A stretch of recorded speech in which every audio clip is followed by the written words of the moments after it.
নমস্কার বন্ধুরা, আমি রণদীপ। হিস্ট্রি দর্পণ এডুকেশনাল চ্যানেলে তোমাদের সকলকে আবারও স্বাগত। আজ আমাদের আলোচনার মূল টপিক হলো, তোমরা যারা কল্যাণী ইউনিভার্সিটির অধীনস্থ ষষ্ঠ সেমিস্টারে পড়ছো এবং তোমাদের যাদের এই ষষ্ঠ সেমিস্টারে ইতিহাস রয়েছে এবং ইতিহাসে তোমাদের কোর্স 6.2 থেকে কি ধরনের শর্ট প্রশ্ন পড়তে হবে সে সংক্রান্ত আজকে কিছু বিষয় আলোচনা করব। দেখো, ইতিপূর্বেই আমরা কিন্তু তোমাদের 6 সেমিস্টার থেকে কি ধরনের বড় প্রশ্ন পড়তে হবে, কোন কোন বইগুলো ফলো করতে হবে এবং সিলেবাস কি, সেই সংক্রান্ত বহু ভিডিও কিন্তু আমরা অনেক পূর্বেই আপলোড করে দিয়েছি। এবং তোমরা যারা এখনো পর্যন্ত পিডিএফ কালেক্ট করনি তাদেরকে বলছি, তোমরা অতি শীঘ্রই পিডিএফ কালেক্ট করে দাও। তোমাদের কিন্তু পরীক্ষার আর খুব বেশি দিন নেই, হাতে গোনা মাত্র 29 থেকে 30 দিন কিন্তু রয়েছে। আর তোমাদের কিন্তু এরকম ভাবে ইন্ডিভিজুয়াল টপিক ধরে ধরে শর্ট প্রশ্ন কিন্তু এই ইউটিউবে কোনো চ্যানেল কিন্তু তোমাদেরকে দেখাবে না। একমাত্র হিস্ট্রি দর্পণই কিন্তু তোমাদের প্রত্যেকটা টপিক ধরে কিন্তু শর্ট প্রশ্ন সম্পর্কে আলোচনা করে এবং করছে এবং ভবিষ্যতেও করবে। আর তোমরা যারা পঞ্চম সেমিস্টার হিস্ট্রি দর্পণ থেকে পিডিএফ নিয়ে তোমরা পরীক্ষা দিয়েছিলে হিস্ট্রি মেজর, তোমরা জানো যে কি ধরনের প্রশ্ন কমন কিন্তু হিস্ট্রি দর্পণ থেকে আসে। তাই আমাদেরকে কিন্তু নতুন করে আর বলতে হবে না তোমাদের। আর তোমরা যারা নিয়েছিলে তারা অলরেডি কিন্তু পিডিএফ কালেক্ট করা শুরু করে দিয়েছো, এই জন্য তোমাদের সকলকে অসংখ্য ধন্যবাদ। আর যারা এখনো পর্যন্ত কালেক্ট করোনি পিডিএফ, তাদেরকেও বলছি খুব শীঘ্রই তোমরা পিডিএফটা কালেক্ট করে নাও। আর বলে দিই, তোমাদের 6.2 যে কোর্সটা রয়েছে এক্ষেত্রে কিন্তু তোমরা 5 আর 10 মিলে শুধুমাত্র 30টা প্রশ্ন পড়তে হবে, বড় প্রশ্ন 5 এবং 10 মিলিয়ে। আর শর্ট প্রশ্ন কিন্তু আমরা দিয়ে দিয়েছি, এর বাইরে কোনো প্রশ্ন আসবে না। আর আজকে তোমাদের এই 6.2 থেকে বেশ কিছু শর্ট প্রশ্ন সম্পর্কে আমরা আলোচনা করব। আর ভিডিওটা শুরুর পূর্বে একটু বলি, তোমরা যারা চ্যানেলে নতুন আছো অবশ্যই চ্যানেলটিকে সাবস্ক্রাইব করে নোটিফিকেশন অন করে রেখো। আর বন্ধু বান্ধবদের মাঝেও কিন্তু শেয়ার করতে একদম ভুলো না। তাহলে চলো শুরু করা যাক তোমাদের কোর্স 6.2 মেজর হিস্ট্রি 6 সেমিস্টার কি ধরনের শর্ট প্রশ্ন হবে সে সংক্রান্ত কিছু গুরুত্বপূর্ণ প্রশ্ন।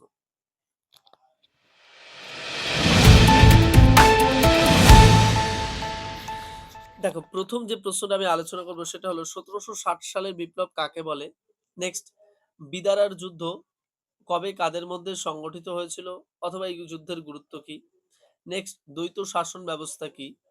নেক্সট, দ্বৈত শাসন ব্যবস্থার কে কবে অবসান ঘটান। প্রথম কর্ণাটকের যুদ্ধ কবে হয়।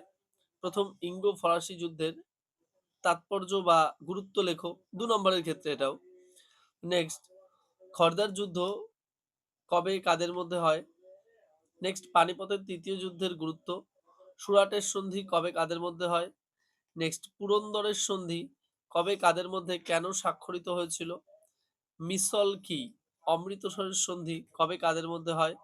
শেষ পেশোয়ার নাম কি ছিল। কে কত খ্রিস্টাব্দে পেশোয়া পদের বিলোপ ঘটান। নেক্সট, চিলিয়ান ওয়ালার যুদ্ধ কবে কাদের মধ্যে হয়েছিল। নেক্সট, কে কবে অধীনতামূলক মিত্রতা নীতি পাশ করেন এবং এই নীতির প্রধান দুটি শর্ত কি ছিল এবং কে প্রথম এই নীতি গ্রহণ করেছিলেন। নেক্সট, ভারত ইতিহাসে 1818 খ্রিস্টাব্দ গুরুত্বপূর্ণ কেন এবং কেনই বা এই সময়কালকে ভারত ইতিহাসের জলবিভাজিকা বলা হয়। নেক্সট, ঔপনিবেশিকতাবাদ বা কলোনিয়ালিজম বলতে কি বোঝো। কোম্পানির শাসনের গুরুত্ব সম্পর্কে আলোচনা করো, রুল অফ ল কি। নেক্সট, কে আমিলদারি প্রথা রদ করেছিলেন। কবে প্রথম চার্টার অ্যাক্ট বা চার্টার আইন পাশ করা হয়েছিল। নেক্সট, পত্তনি ব্যবস্থা বলতে কি বোঝো। চিরস্থায়ী বন্দোবস্ত কি। সূর্যাস্ত আইন কি। রায়তওয়ারি ও মহলওয়ারি বন্দোবস্ত কি। কর্নওয়ালিস কোড বলতে কি বোঝো। পিন্ডারি কারা, কে তাদের দমন করেন। শ্বেত বিদ্রোহ কি। দাদন ব্যবস্থা বা দাদনী প্রথা কি। সম্পদের নির্গমন বা বহিষ্গমন বলতে কি বোঝো বা অপহার কি। ইনভেস্টমেন্ট বলতে কি বোঝো। এজেন্সি হাউস কাকে বলে। কৃষির বাণিজ্যিকরণ বলতে কি বোঝো। কে কবে বেনারস সংস্কৃত কলেজ প্রতিষ্ঠা করেন। শ্রীরামপুর ব্যাপটিস্ট মিশন কারা কবে প্রতিষ্ঠা করেন, কি উদ্দেশ্যে। দুজন প্রাচ্যবাদী নাম লেখো, প্রাচ্যবাদীদের, যারা প্রাচ্যবাদী ইতিহাস নিয়ে চর্চা করেন। পাশ্চাত্যবাদী কাদের বলে। উপযোগবাদী বা হিতবাদী কাদের বলা হয়। এরকম দুজন হিতবাদী দার্শনিকের নাম লেখো। মেকলেমিনিট বলতে কি বোঝো। উডের ডেসপ্যাচ কি।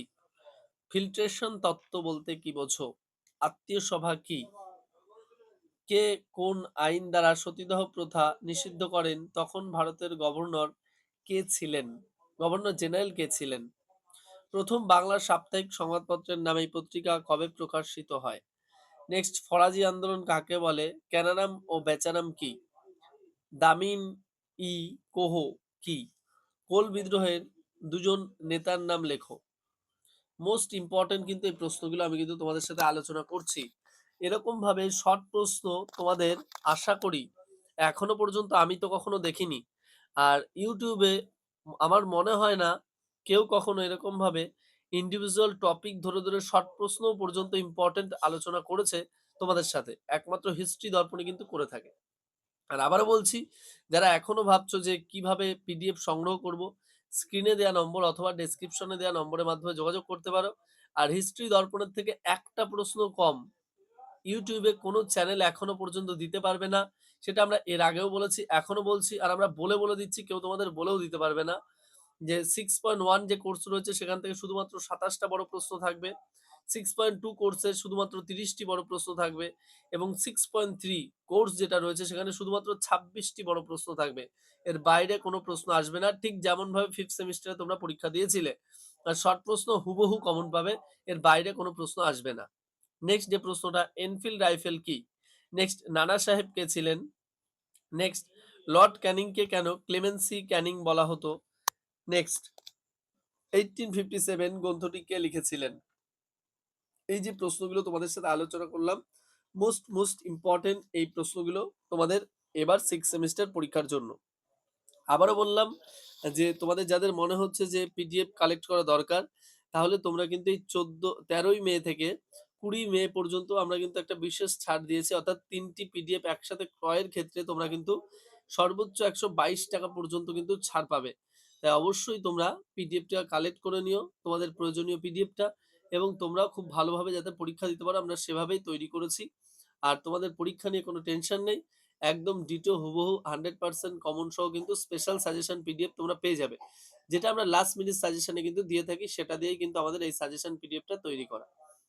তাহলে চলো, দেখা হচ্ছে তোমাদের সাথে পরবর্তী ভিডিওতে। ভিডিওটি সম্পূর্ণ দেখার জন্য তোমাদের সকলকে অসংখ্য ধন্যবাদ।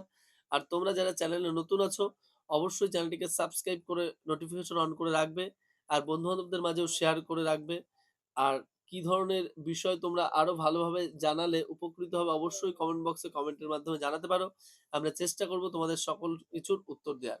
তাহলে দেখা হচ্ছে পরবর্তী ভিডিওতে। সকলকে অসংখ্য ধন্যবাদ।